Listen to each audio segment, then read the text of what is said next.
Welcome back everybody. In this episode, I ask you the question, do you need the Humble BBQ when you go camping anymore? Because as you can see here, there's plenty of other options out there these days. Many of them are very, very portable, nice, light, compact, and easy to store. So in this episode, I'm going to run through some of the options out there and show you what they're all about.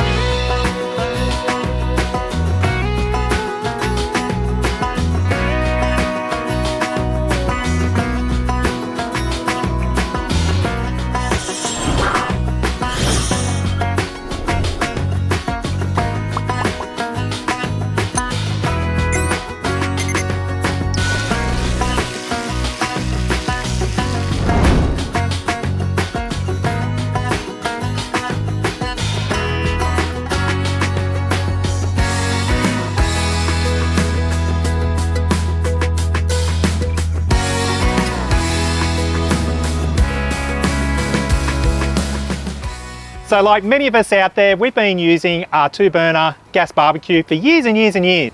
Prior to getting the Swan, we actually had a real simple, square, flat plate 2-burner barbecue that sat in the back of our soft floor camper trailer, and it did a wonderful job. When we got the Swan, we upgraded to this Gasmate 2-burner barbecue, which in all honesty has been fantastic. You can cook roasts, barbecue, anything that you expect of these clamshell barbecues. So when we travel, this sits on the floor inside the Swan, up the front near the lounge seating. Fits in there nicely, but it's a bit of a hassle to get it out. You've got to remember to get it out through the door before you put the top part down, because otherwise it doesn't fit through the opening. And when we upgraded to the Journey, that's the problem we found, in that it wouldn't easily fit through the door of the Journey. And while I looked at putting an additional storage box onto the drawbar, there's a few complications that come with that. Not only do you need to relocate the gas bottles or incorporate them, but you're moving a lot of weight onto the drawbar, which we're trying to alleviate when we're traveling. So I've swapped things around a little bit, and there's a few little benefits I've discovered along the way, which has been a real bonus. Now, before we get into the nitty-gritty, I thought I'd run through a few considerations. First is obviously size. These barbecues are quite large. They take up quite a lot of room, and you've got to allow to store them while in transit. The other offerings I'm going to show here are rather compact in size and are also obviously a lot lighter. So these barbecues again have a little bit of weight to them. Butane cookers are light as are the induction cookers. And of course, if you're hunting around and setting up all your camping gear, budget comes into play. The barbecues start at around $300. Butane cookers in the single format start at around $100 and range between $100 and $150. This Campmaster here is about $110 from Big W, and the Dune will often be on special from Anaconda for around $99. The dual burners sit around about the $180 mark, and obviously you get a fair bit of cooking area to go with that. These induction cookers, they start around $50. This came up one, which we'll show in this review later on, was $50 for a 2000 watt induction cooker. And obviously there's a bit of a range with the portable ones. So I would say $50 all the way through to $150 will get you a really decent portable induction cooker. And then obviously there's all the accessories that you might want to add in. Barbecues are really good because you can often add a rotisserie and all the other little bits and bobs that come in through the domestic market. When you get into your smaller camping gear, it can be a little bit harder to adapt your cooking style to cooking on the road. However, there's a lot of tips and tricks which we'll go through in this video, including a number of accessories, such as this nifty Coleman camp oven, which we'll show you as part of this video review. So now let's get into the nitty-gritty and show you what it's all about. So in our Journey, we've been using these 2 Dune butane cookers. The back one is the one I've had for a fair few years, which is a double burner. It's got a nice big flat hot plate, which is perfect for cooking things like eggs, bacon, pancakes. And it's also got the little griddle section on the far end if you want to sear some steaks or something like that. Now, it's not as good as a full proper Weber barbecue or anything like that, but for most things that we do, this works perfectly fine. Now what I've done is I've teamed it up with the Dune single burner. This is great for cooking curries, roasts, all sorts of things. And what we actually do is we double this up and use it as a warmer when we're cooking things like pancakes. So you cook them, put them into here, and you can keep them all nice and warm while you're batching out the rest of your meal. The advantage here is that you also get 2 different cooking temperatures if you're cooking up a meal. So you can even cook a bit of rice in here or some roast veggies or something like that, and then be cooking your meat on the other side. So you've got a lot of flexibility with the butane cookers. But when it comes to the single burners, there's also a difference between a number of models. So let me bring in another one I've got lying around to show you what the difference is between the single burners that you have on the market these days. So we've got our dune cooker, which is pretty much the standard size of butane cookers that are on the market. But there is another type, and that is the Campmaster here, which you get from the likes of Big W. Now, where the Campmaster varies is that it's got a much deeper pan. I'll pull them out and do a comparison so you can see what the difference is. But the compromise is that it's actually a smaller pan as opposed to the standard size that you generally get from most of the brands that are on the market these days. So if we pull these pans out, I'll show you what the difference is between the two, because that might help you decide which one suits the different cooking styles that you might particularly have, because there are advantages and disadvantages with both. So this is a pan from our dune cooker, and it's pretty much the standard size that you find in all your single butane cookers, including the All for Adventure, Ridge Rider, and all those other brands that are out there on the market. Now there is obviously the different type, which is this Campmaster one. And a lot of people like it because it's got this real deep pan in it compared with the shallow pan in the standard ones that you have on the market. Where the advantage is with that is that you can obviously do a larger or higher roast in it, particularly if you put a trivet in, which I'll show you shortly. So that's something to consider, because that obviously gives a much deeper cooking surface, but there's a few modifications that you can do to these to make them even better. If you haven't come across it, there is an awesome Facebook page called How Good Are These Cookers? It is really, really good. It's got all the modification tips for accessories and bits and pieces you can buy, and you should see what some of the people cook in these butane cookers. It is absolutely mind-blowing what you can actually do and achieve with such a simple, basic, cheap and economical product. So definitely head over to that page if you're looking at butane cookers, because there's a wealth of knowledge over there, including everything that you can do to them, simple upgrades and modifications you can make to get a little bit of extra cooking height, particularly out of the standard ones, and obviously what people do to put trivets and bits and pieces inside to make your cooking experience so much better. So anyway, getting back to these, this is a really good illustration of the size difference between the two. This one I would say is probably 30% smaller in the overall surface area, but you can still cook a lot of stuff with it. We've actually used this a fair bit, just because it depends on which one I pull out when we rock up the site, because I've been carrying all three around with me up until this point. But I will probably actually swap over to just taking the two dune cookers, because they match, so it's a little bit nicey nice. If you look over here, I've actually got matching tables as well. It's a little bit of OCD that I've somehow acquired along the way. But from that point of view, you've just got a much larger cooking area as opposed to trying to jam everything into the smaller volume of this. But if there was just two of you, I would definitely consider the Campmaster. So you get that slightly deeper pan size, which becomes a little bit handy if you're cooking curries and things like that, where you want a little bit more volume. Or as I said, roasts, chicken, all that sort of gear. You've just got that extra space. But there's a few modifications you can do with this, including getting a different top or a little sleeve piece. People use foil trays, all sorts of things, so you can cook some decent roasts in the standard butane cookers as well. And obviously missing from my comparison here is you can actually buy a dual burner with a flat plate on one side and a standard cooker on the other. Now they're more of a square shape, so you do actually end up with three different size cookers as you're going through the different ranges, and that is to work in with the two burner arrangement of the dual burner stoves.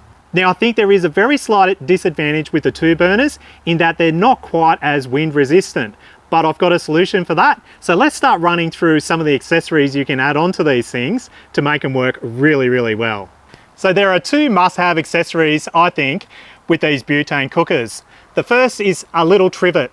And what people are doing is they're buying these simple cooling trays from your cheap $2 shops, Amazon, eBay, and these fit perfectly, once you work out the size, into the pan, so you can lift all the stuff you're cooking up off the pan and do a really nice roast cook around. Now this is great for cooking chicken, all that sort of stuff where you want the heat to build up around your food. Now the other thing you're going to encounter while you're out camping sometime or another is wind. So it's important to get wind guards for these, just to stop the flame from blowing out. The single burners, as I said, are a lot better than the dual burners in their wind protection, but I think it's a good idea to buy a wind deflector. Now these are Australian made wind deflectors from a company called Aussie Campers. I'll put a link down in the description below, and these are fantastic. I've got the 4-sided model, so it works both with the dual burner as well as the single burner, and it just provides that little bit of protection if you're camping out in the elements. And this is some of the food that people are producing from these butane cookers. Absolutely scrumptious and makes me want to go out camping. Now let's go into a few of the pros and cons with butane cooking. Now obviously the first is an advantage in that you can place these anywhere. If you've got a view out the back like what we have when we go to Hat Head, we like to look over the creek, you can set up at the back of your camp and have that view while you're cooking away. If there's a bit of bad weather, you can move it around, or even if there's a camp kitchen, you can take these over, cook in a bit of protection. If you're out having a picnic, you can set this up quickly in the back of your ute, 4-wheel drive, or even on a picnic table and cook away. So the big advantage is the portability of these particular units. They come in these durable carry cases and they're so compact, small, light to carry around and store away. I actually store the 3 of these in our boot section at the rear of the journey.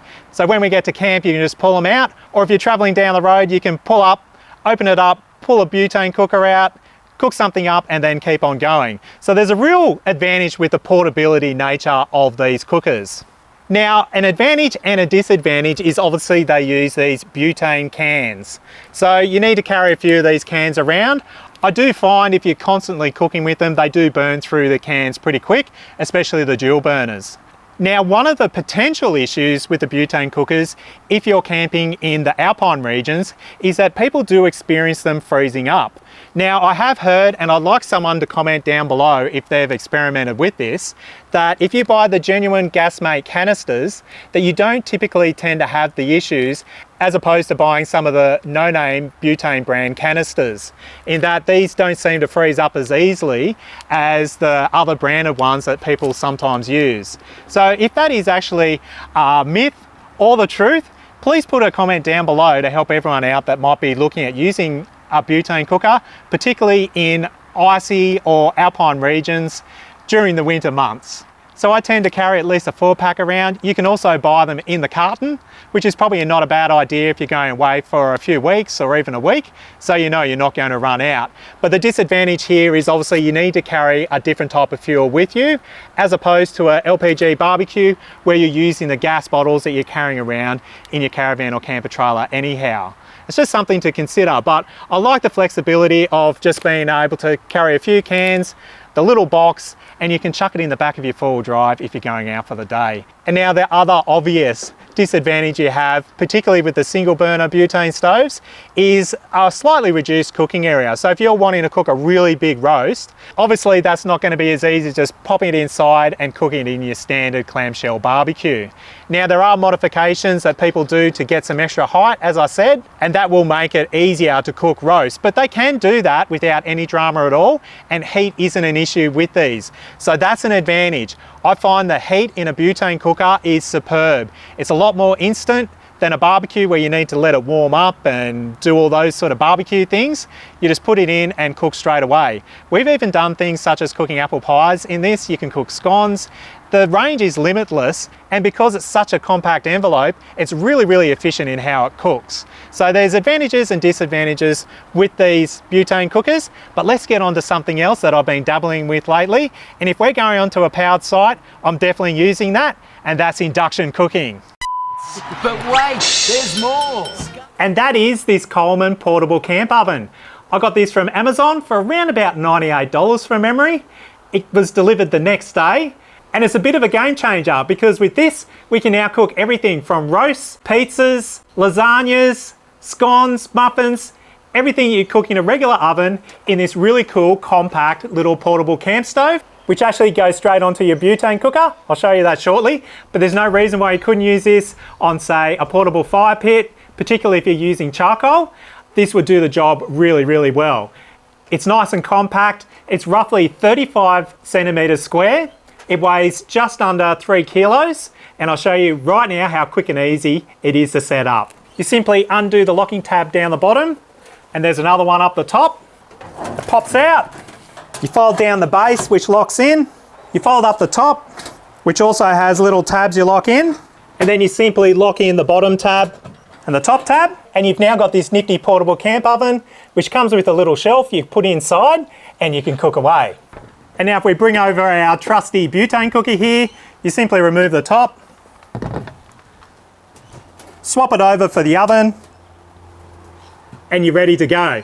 Now this came about because we did a recent camping trip and I was so tempted to buy a portable pizza oven, but really they're $300 to $800 just for a small portable gas powered pizza oven. And so this for $98 ticks that box. We can do plenty more other things, but I will do a video review on this particular oven to go into a little bit more depth on what you can do. But for now, I'm gonna pop a pizza in and I'll show you how good it really turns out. So you wanna pre-warm the oven, and I've also bought some 10-inch pizza trays, which fit perfectly in this. Make sure you have a spare gas canister handy. I ran out halfway through a cook the other night while I was testing this out to see if it would actually make pizzas. And it does. So what we'll do now is we'll pop it in, we'll wait about 10 minutes and I'll show you how it turns out. So open the door, be careful, it is hot. Put it in. And then we'll patiently wait for some yummy pizza. A few moments later. Actually, it's probably more like 15 minutes. It's pretty much done. I don't want to overcook it. That's what happened last time I tried this out. So I'll show you how the pizza turned out.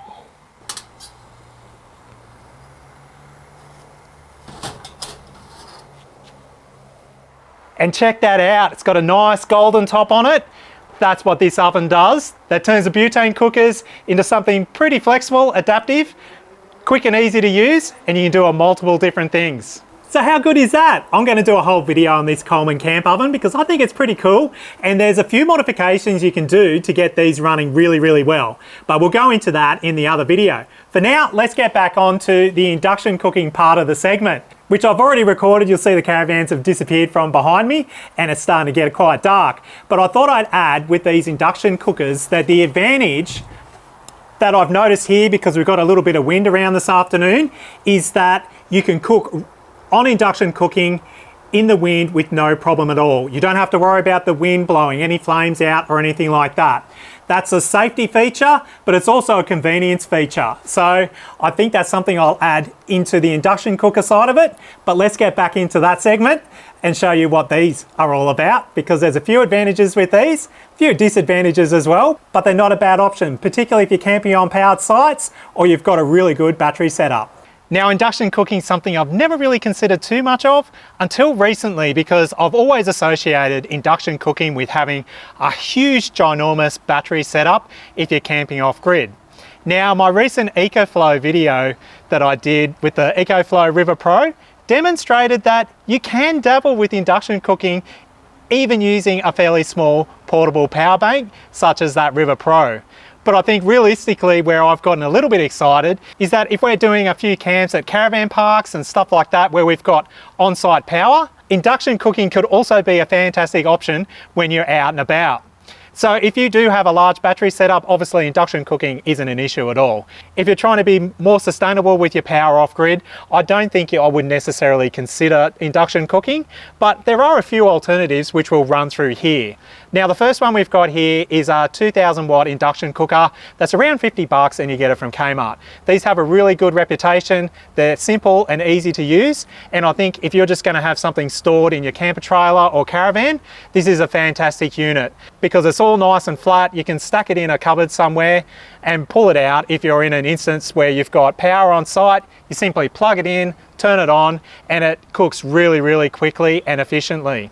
Now, if you were looking at potentially doing induction cooking off grid, what you should probably look at, and I touched on that in the EcoFlow video, are induction cookers that have a variable input, in that they're made for off-grid camping situations, and they will accept a lower wattage input than your more domestic models such as this Kmart unit here.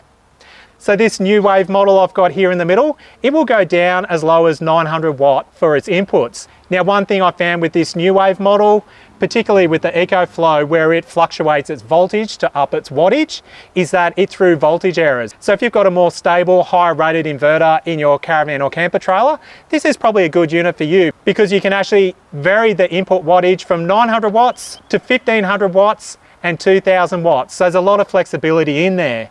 The only thing I don't particularly like about the New Wave unit is it looks extremely complicated on the front. I like to just turn something on, select the power range that you want as far as 1 to 5, and cook away based on that. This has a lot of variables that you can change and adjust, which to me would probably do my head in. And then obviously one thing I did demonstrate that worked extremely well is this tiny little Van Gogh Sizzle, which is an 800 watt induction cooker. It's limited a little bit in that you can only use a fairly small pan or cookware, which we'll get onto shortly. But it's a very neat, compact little unit, and the fact that it's made for an 800 watt maximum input means you just crank this thing up and cook away to your heart's content. And it does create a lot of heat, as I demonstrated in that EcoFlow video. So if you've got a real compact little camping setup, I'd definitely consider throwing one of these in. It came from the UK through Amazon. Took about a week and a half, and I think it was around about $150. The only thing was that I had to buy a UK power adapter to go into our 240 volt AC outlets, but that wasn't a drama at all. Again, I just ordered it off Amazon. The one advantage this does have over the others is it's got an extremely long cord. So that means you can actually move it around, and it's a little bit more flexible in regards to where your outlets are placed and where you're wanting to cook. But this is quite small. It's about a quarter of the size of the Kmart unit here, so you can easily, again, just stash this away and bring it out when you need it. So this too, I think, is a fantastic option. It's obviously not going to cook quite as hot as your larger units, and you are limited to a slightly smaller pan. But for solo camping or something like that, this is a fantastic option. And now a slight disadvantage that I alluded to just before with that pan is that you obviously need to buy induction cooker compatible cookware. So I actually bought this little set when we did the EcoFlow video, and that's when I got into this. But this is a double use set because I'm actually going to show you how you use this particular set with a camp oven to make your life a lot easier. And it's nice and compact that it will store away inside your caravan or camper trailer because it's got these removable handles that you pull off. We just leave it stacked inside the box here. I've actually still got the original packaging on it. I probably need to replace that with tea towels because then the tea towels have a double function as well. But from a compact nature, a lot of people recommend this. Again, I'll put a link down in the description below because you've got all of this in this tiny little box that you can store away when you're traveling. So with this frying pan, for example, you've got this removable handle, which is actually quite good because you can take this off and it's not in the road when you're cooking in a real compact space. And it simply clamps on and you've got a workable frying pan. And again, while you're cooking, you can release this, put it on something else. But again, when we get to the pot cooking that we're doing with our camp oven, these are actually really good because you don't have the handles in the way. And again, it's not going to melt because it's sitting over a heat source or something like that. And there's still more! But if we move those induction cookers to the back, it's a really comprehensive little kit where you get your 3 different saucepans, you get a multi-use glass and silicone lid which fits on all the different sizes, as well as your frying pan, the 2 handles, a small frying pan and a large frying pan. So that's probably more than you ever need. I would actually probably take one of these pots out because you never need to use all this while you're away, and even potentially only take 1 frying pan just to condense it down a little bit. But for the price and the practicality of being able to stack all this in while you're traveling, it's a good bit of gear and something to consider if you're looking at induction cooking or any cooking for that matter, because you can still use these internally with the gas stoves as well. That's something we're not touching on in this video, but obviously most caravans and camper trailers still have the gas or even an electric cooker inside that you can obviously use. But we're more focusing on the outside cooking because that's what we like to do, and I'm sure many others out there are exactly the same. So obviously with the induction cooking, the disadvantage is the amount of power it consumes, but it's extremely efficient and a great option, particularly if you're camping on powered sites, or if you've got a really solid battery system in your caravan or camper trailer. But now we get on to the last one, which is campfire cooking, because everyone likes cooking around a campfire, and there's a few little tips and tricks which I'll show you right now.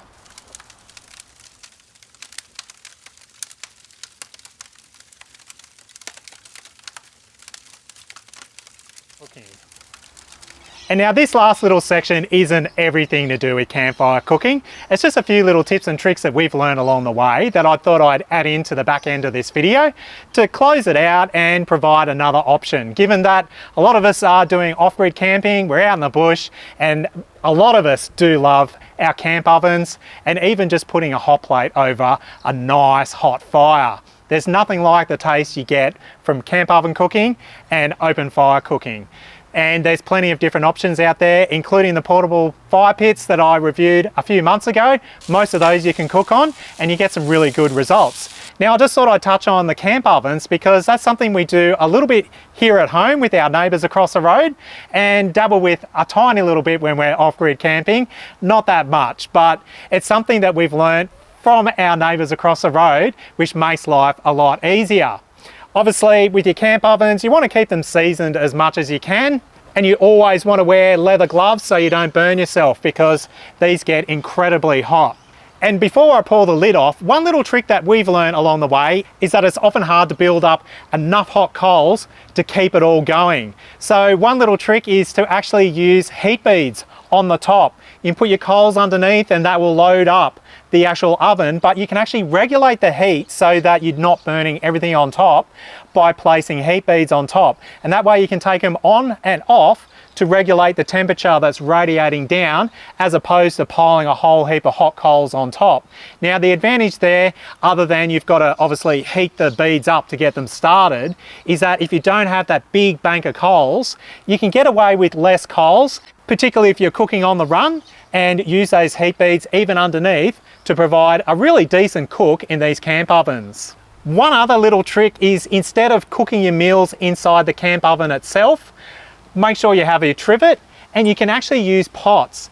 Now I've got a little tradition where I like to make a self-saucing chocolate pudding, and you can even use these ceramic dishes inside a camp oven, and they obviously don't crack or fall apart with the heat because even though it might end up being a little bit more than your typical oven inside, they can still withstand that heat without any trouble at all. The difficulty is obviously, particularly when you got the leather gloves on, is pulling this back out. And that's where this cookware set comes into play. What a lot of people do is they actually remove the handles off your old cookware that you've replaced in the kitchen at home, and you make that as part of your camping kit. That's all well and good, but with these sets that have the removable handles, you can easily put it in, unlock and remove the handle. And more importantly, when you're trying to get this back out, particularly if you're cooking a curry or a stew or something like that where there's a lot of liquid floating around, you're trying not to spill it all inside, again, you just put the handle in, lock it on, and you can safely pull it out. It just makes life a lot easier, and again it gives a dual use to the cookware that you're storing and carting around inside your caravan or camper trailer. And it also keeps these nice and clean and saves having to scrub them out after each cook. And the last point I want to make in regards to camp ovens and this real heavy cast iron stuff, we used to actually carry 2 of these around in the front of our Jayco Swan here, but the weight that you're carrying around is quite incredible. So if you're just doing weekend trips and you know you're not going to use this sort of stuff, at least cull it down to 1, which is what I did for quite a while. And in more recent times, while I've just been cutting the weight out of both of our setups, I'll take this out and only pack it if I know we're going to use it on a particular trip. We have a little shelf that's set up next to the front door of our Jayco Swan, and everything that we're not using will generally decant out into that, and that includes the portable diesel heater, all the heavy stuff such as our cast iron cookware and all those bits and pieces, things that you're only going to use seasonally or on a particular trip. You'd have them stored outside and then quickly pack them away, and they're in a line of sight so you don't forget them either. And there you go. And now obviously this doesn't cover everything. You've obviously got your charcoal kettle style cooking and all those other things that sit around the outside, but I just thought I'd stay with the mainstream options that cover the Humble BBQ all the way through to your Butane Cookers, with some of the pros and cons of each to help you out if you're hunting around for some off-grid cooking solutions. If you haven't already, please subscribe to our channel. As I said, put a few comments down below on anything I might have missed or any tips and tricks you can offer to the general community out there. And believe it or not, it does actually help us out with the YouTube algorithms as well. But right now, I've got to get onto a few other videos while this is all set up. So as I always say, thanks for watching. Get out there, stay safe, have fun, and we'll catch you next time.